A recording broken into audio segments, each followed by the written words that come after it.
Selamat datang di channel Jejak Story, channel yang membahas kasus, kejadian, atau peristiwa nyata yang terjadi di seluruh bagian dunia. Kali ini kita membahas kasus cinta segitiga oknum caleg DPR RI yang berujung dengan pembunuhan berencana yang terjadi di Kota Banjar, Provinsi Jawa Barat.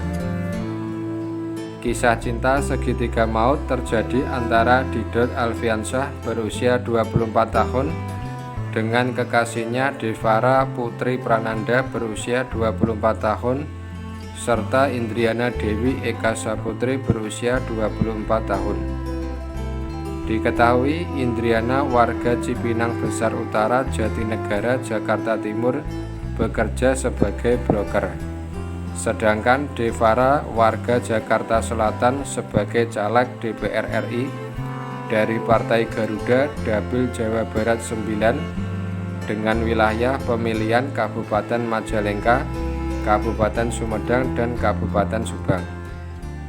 Mulanya Didot berpacaran dengan Devara. Didot diketahui lebih dulu menjalin asmara dengan Devara sudah berjalan 5 tahun. Sedangkan di saat bersamaan, Didot juga berpacaran dengan Indriana selama 7 bulan. Didot akhirnya ketahuan selingkuh oleh Devara yang membuat hubungan mereka terancam putus. Mengetahui hal tersebut, Devara akhirnya memberikan Didot pilihan. Jika Didot memilih dirinya, maka ia meminta agar nyawa Indriana dihabisi. Kecemburuan Devara akhirnya membuat Didot memilih membunuh Indriana.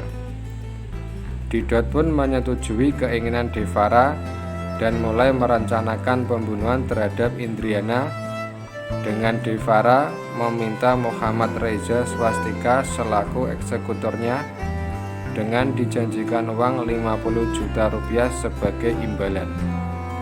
Awalnya Reza menolak permintaan dari Devara. Namun karena kepepet utang, akhirnya Reza berani melakukan pembunuhan terhadap Indriana. Waktu pertama dijanjikan sekitar 50 juta rupiah. Akhirnya terrealisasi baru 23 juta rupiah. Perencanaan pembunuhan yang dilakukan Didot dan Devara bersama Reza dilakukan pada 15 Februari 2024 di indekosnya Devara di Jakarta.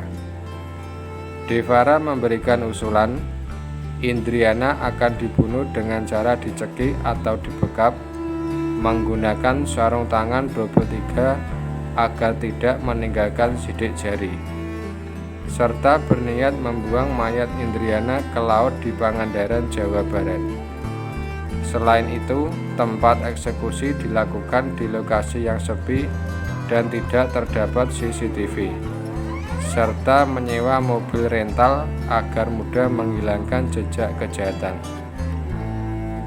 5 hari berselang, ketiganya lantas melancarkan aksinya mengeksekusi Indriana, tepatnya pada Selasa 20 Februari 2024. Indriana yang saat itu di kantor diajak Didot dan Reza masuk ke dalam mobil rental untuk pergi nongkrong ke wilayah Desa Gunung Gelis, Kecamatan Sukaraja, Kabupaten Bogor. Sementara Devara tidak ikut berangkat dan tinggal di indekosnya di Jakarta.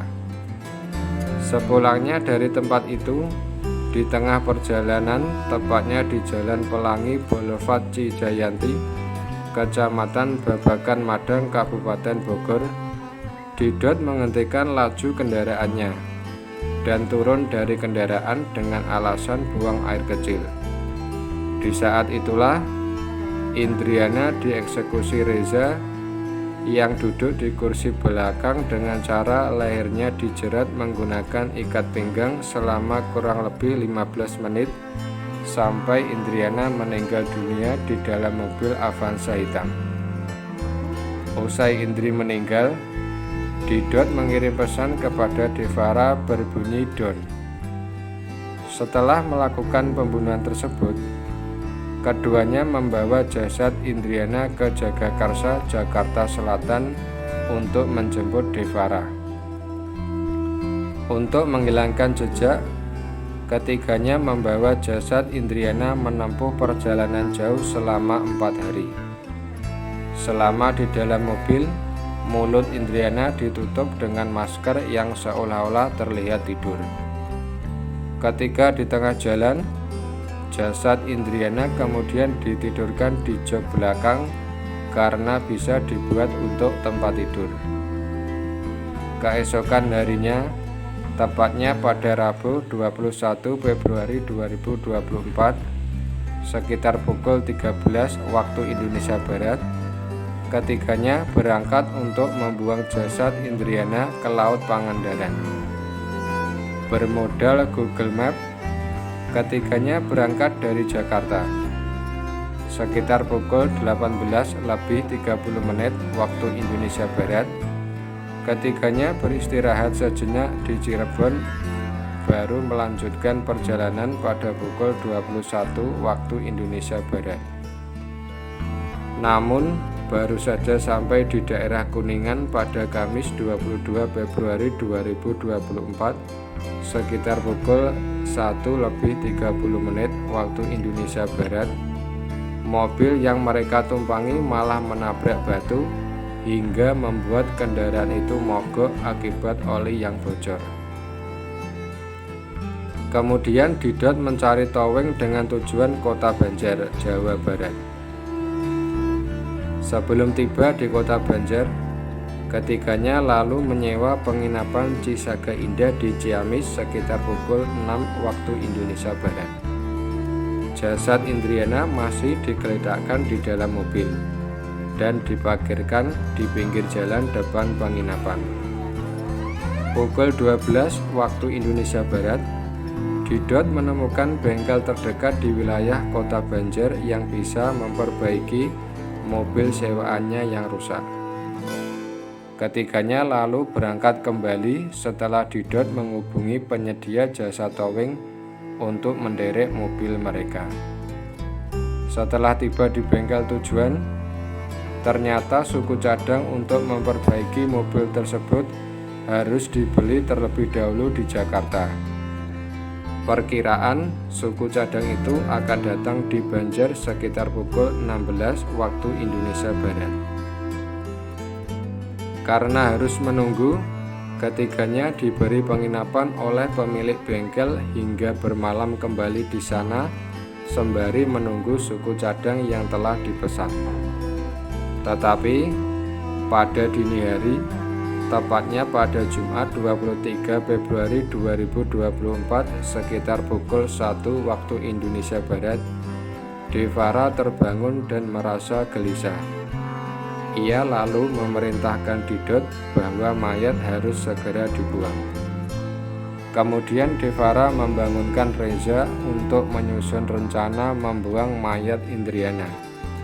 Namun sebelum dibuang, Devara dan Didot mengambil barang-barang berharga yang melekat pada tubuh Indriana berupa jam tangan Rolex dan tas Louis Vuitton yang kemudian dijual oleh Didot dan Devara dengan harga jual sebesar 54 juta rupiah. Pukul 2 waktu Indonesia Barat, Reza mengeluarkan jasad Indriana dari dalam mobil dengan memikulnya di pundak hingga pada akhirnya membuang di tebing Tugu Batu Gajah yang berjarak sekitar 100 meter yang tak jauh dari bengkel. Jasad Indriana kemudian ditinggalkan begitu saja hanya ditutupi oleh selimut. Sedangkan Devara dan Didot membersihkan mobil karena sudah terdapat bau dan cairan yang keluar dari tubuh jasad Indriana. Ketiganya kemudian masuk kembali ke kamar penginapan. Di dalam kamar, Didot dan Devara lalu menggunting barang milik Indriana seperti KTP, SIM, ATM, dan kartu lainnya. Sekitar pukul 16 waktu Indonesia Barat, Mobil tersebut selesai diperbaiki dan ketiganya kembali pulang ke Jakarta. Sebelumnya pada Minggu 25 Februari 2024, masyarakat Dusun Cilengkong, Desa Neglasari, Kota Banjar, Jawa Barat dihebohkan dengan penemuan mayat perempuan yang sudah membusuk dan dipenuhi belatung. Mayat tersebut ditemukan sekitar pukul 11:30 waktu Indonesia Barat oleh seorang pengendara motor yang mencium bau menyengat saat melintasi Jalan Raya Banjar Cimaragas Ciamis, Kota Banjar, tepatnya Patung Gajah, Desa Neglasari.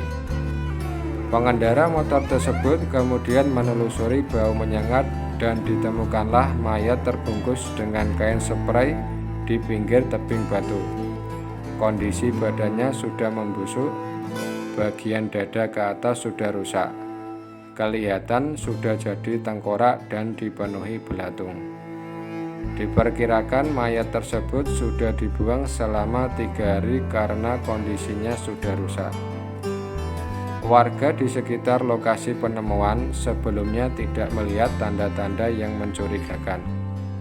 Namun, beberapa warga yang berada dekat dengan lokasi sempat mencium aroma tidak sedap yang dikira hanya bau bangkai kucing.